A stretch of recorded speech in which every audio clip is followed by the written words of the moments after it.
最悪車の中で寝れるように。雨が降ってます。やばい。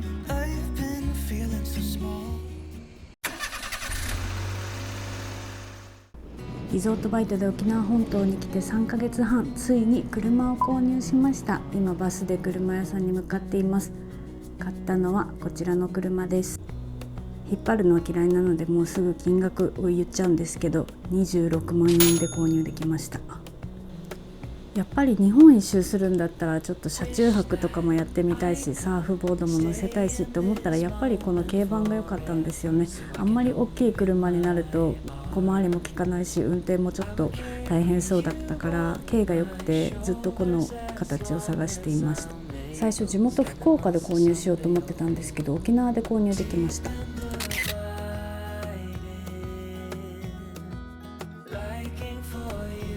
安く買えた理由はいろいろあるんですけど、一番はこの走行距離です。18万9000キロ走ってます。多分この走行距離は買わないっていう方が多いのかもしれません。私はすぐ壊れても仕方ないと思って、このね26万円でこの走行距離で買った形になります。車を購入して最初に向かったのは整備のお店なんですけど、ここで ETC の取り付けをまず最初にやりました。車屋さんから直行です。買ってからちょうど 2,3 日以内で終わるキャンペーンがあったので、それで1万円引きで取り付けをしてもらったので、かなりお得にできたかなと思ってます。ETC がないと高速乗るのも大変なのでね、高いし。購入してからは結構もう車に乗ってるんですけど、沖縄の空の色がすごい綺麗で、ドライブも本当に楽しく乗ってます。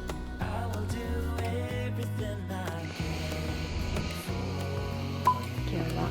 初めてのデイキャンプ行ってきます。 DIY もやりたいと思っているんですけど、とりあえず何もしないまんまデイキャンプに行ってみました。今キャンプ場に来たんですけど、めっちゃ雨が降ってます。やばい。とりあえず車まだ何にも車中泊っぽい準備してないんですけど、このシート倒したり、最悪車の中で寝れるように準備だけしていこうかと思います。泊まりでキャンプも行ってみたんですけど、もう風が強くて、雨は止んだんですけど風が強すぎて結局車中泊になっちゃいましたね。でも、DIY しなくても結構楽しめてます。車折りたたみの簡易ベッド買ったんですけど、助手席を倒せばもう全然足伸ばして寝れるので、かなり広いですね、私にとっては。沖縄本島ってやっぱり車がないとすごい不便で、車が来てからかなり行動範囲が広がりました。それがやっぱり嬉しかったです。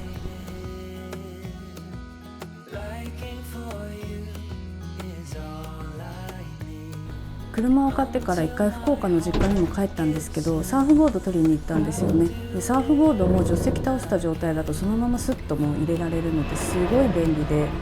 これはもうやっぱりサーファーに軽バンがね人気な理由が分かります。でこの時はまだサーフボードラックの取り付けをやってないんですけど、後でね買ってからしばらく経ってからサーフボードのラック、取り付けラックも作りました。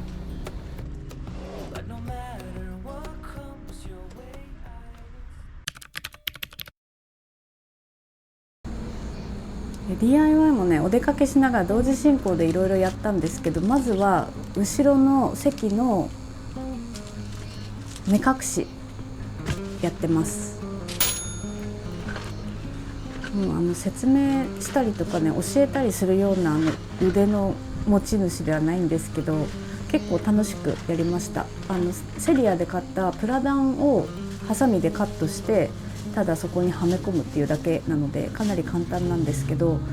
ちゃんとしたものを買ってもよかったんですけど、とりあえずでいいかっていうことで一回ちょっと自分でやってみましたね。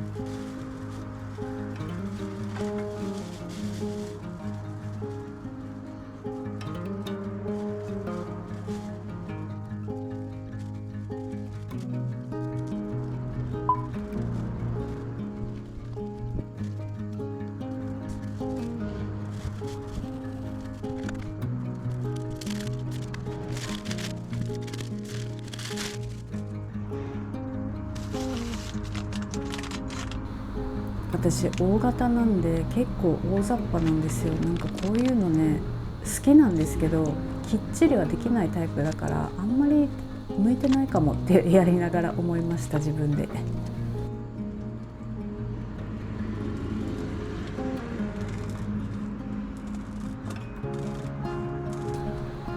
このプラダンを使った目隠しは後ろの席の一番後ろの席の左右に2箇所だけやってます。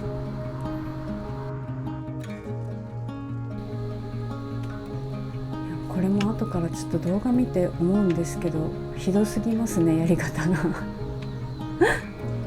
もう本当にはめ込むだけで、後から透明のテープでちょっとピッとしただけなので、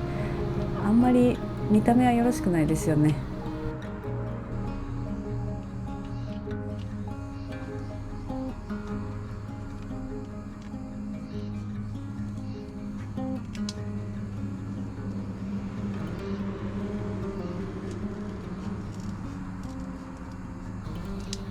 いやもうツッコミどころ満載なんですけど、これでもう私はよしとして終わりました。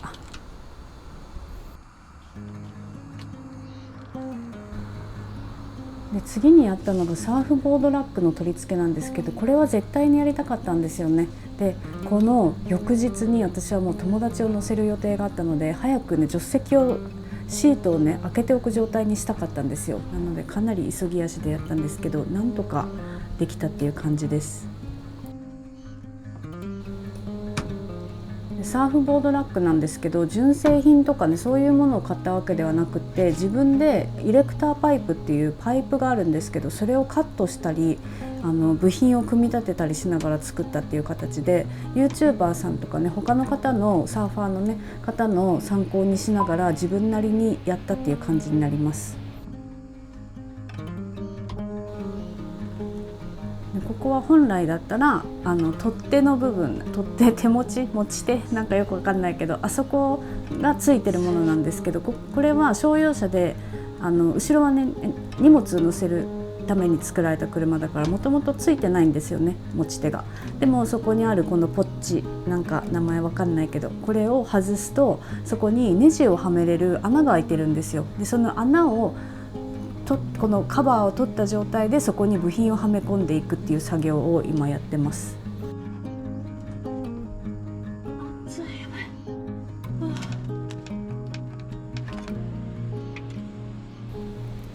これ取るのがすごい大変で、4箇所このポッチがあったんですけど、結構時間かかって、真夏の暑い日にねコンパクトの扇風機をつけながら頑張って作業しました。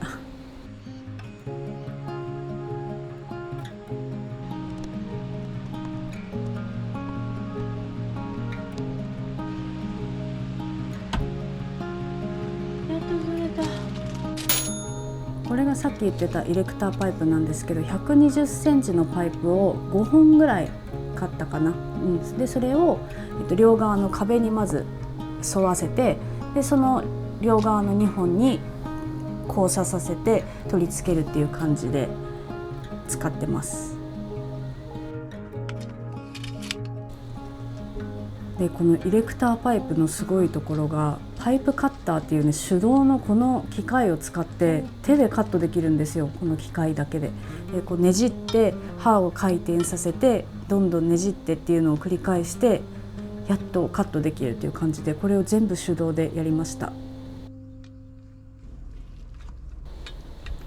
このイレクターパイプって結構 DIY する方にはすごい人気というか有名なパイプらしくって、これでベッド作ったりとかテーブル作ったりとかいろいろしてる方がいるみたいです。そういうの本当にやりたいんですけど、ちょっと才能がなさそうです、私。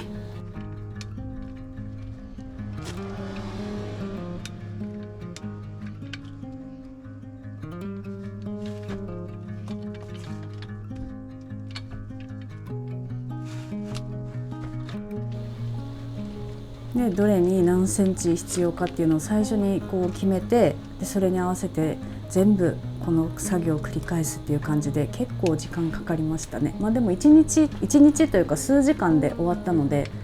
難しくはないかなって感じです、作業的には。ただ手間がかかるかなっていうところです。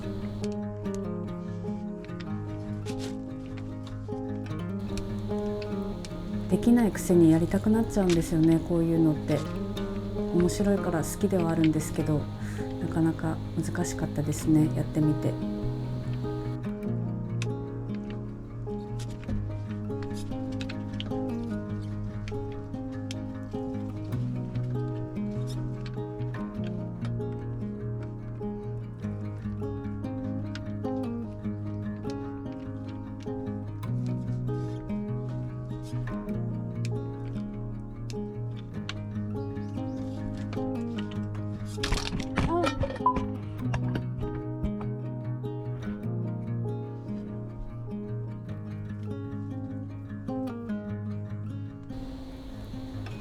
エレクターパイプはネットで買ってたんですけど、ここでもう部品がないことに気づいてホームセンターに急いで行って、ホームセンターのねちょっと駐車場でやっちゃいました。で部品がまた足りなかったら買わないといけないので、結構ホームセンターが遠いんですよ、私がいたリゾートバイトの寮から。なのでもうここでパッと終わらせようと思ってね、意外とパッとできたのはできたんですけど、いやできてないか、結構苦戦しながらやったかな。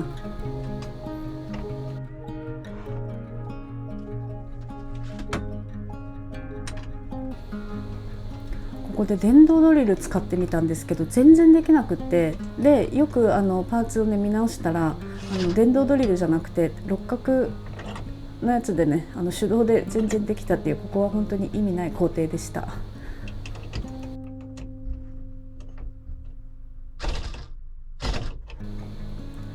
これ1箇所やっても反対側もやらないといけないのでね、それがなんかちょっと絶望的だったっていうか大変でした。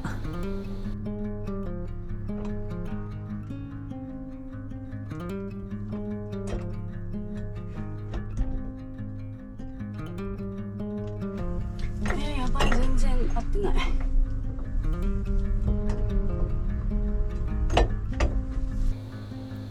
いやさっきパッとできたって言ったんですけど全然できてないですねこんな感じで一応完成はしました。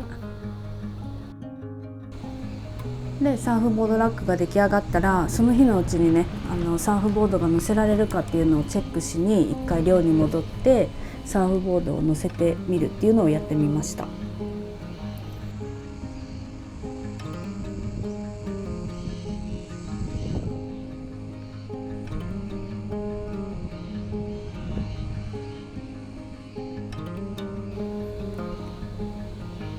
で最初に入れてみた方向がねちょっと逆だと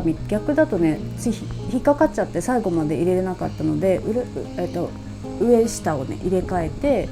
やってみたら入ったので、これで友達乗せれるなってことで一応完成です。これで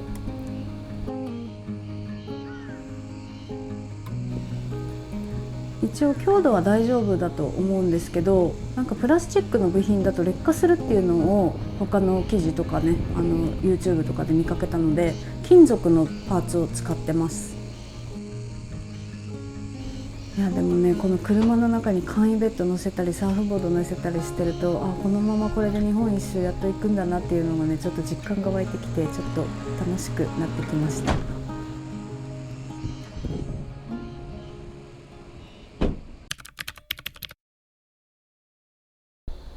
あとは DIY は特にやってないんですけど、大切なのはカーテンかなと思って、車中泊もやってみたいしカーテンを買ったんですけど、のれん棒みたいなのを使ってやるっていうのを見て、それが全然なんかうまくできなかったんですよ。なのでとりあえず引っ掛けたりとかしてなんとか使ってるって感じです。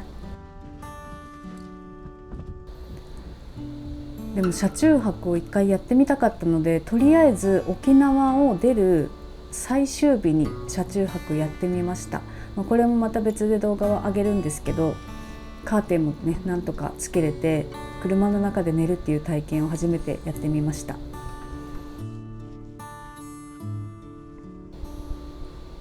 ただ私の場合はサーフボードラックを上につけてサーフボードを上に乗せてる状態なので、頭がね天井に当たってまっすぐ座れなかったっていうのがちょっとここはなんか改善したいなと思っていて、みんなどうやってやってるんだろうなっていう、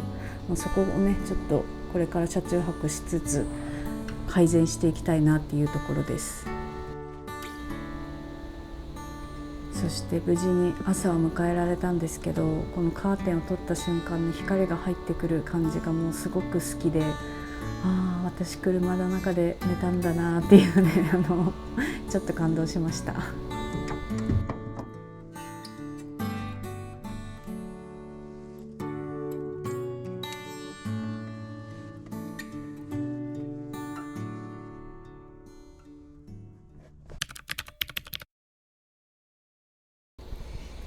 そしてこの車、納車の直前にガソリンのタンクのところがね、ちょっとなんかおかしかったみたいで、別の黒い車からタンクのところねカバーを取り付けしてるんですよ。でそれ私納車の日に直接言われて、最初って思ったんですけど、よく見たら可愛いし、あだ名はね黒縁号っていう名前をつけました。で車を買ってからしばらく経つんですけど、こうやってキャンプに行ったり離島巡りをしたり魚釣りに行ったりとかサーフィンをしたりして毎日楽しく過ごしております。でリゾートバイトって若い人がやるものだと思っていたんですけど、結構やっぱりこういう30代40代、私と同じような年代の方でもすごいこうやって旅をしながら働けたりね、楽しい選択肢だなって、なんかいろんな可能性を感じることができたので、私この度リゾートバイトの本を出版しました。リゾートバイト完全ガイドっていう Kindle の出版になるんですけど、興味があればぜひ読んでほしいなと思って概要欄にリンクを貼っておこうと思います。そしてこれから日本一周もどんどん車でね行けたらいいなと思っているので、よかったらチャンネル登録と高評価もよろしくお願いします。また次回から日本一周の動画をアップしていこうと思います。